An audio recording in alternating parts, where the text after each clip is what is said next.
Temple కలెక్షన్లో light weight వడ్డానం అండి ఇది. దీన్ని 5 in 1గా యూజ్ చేయొచ్చు.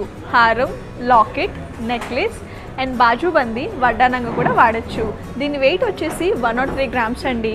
నేను మీకోసం ఒకసారి వేసుకొని చూపిస్తాను.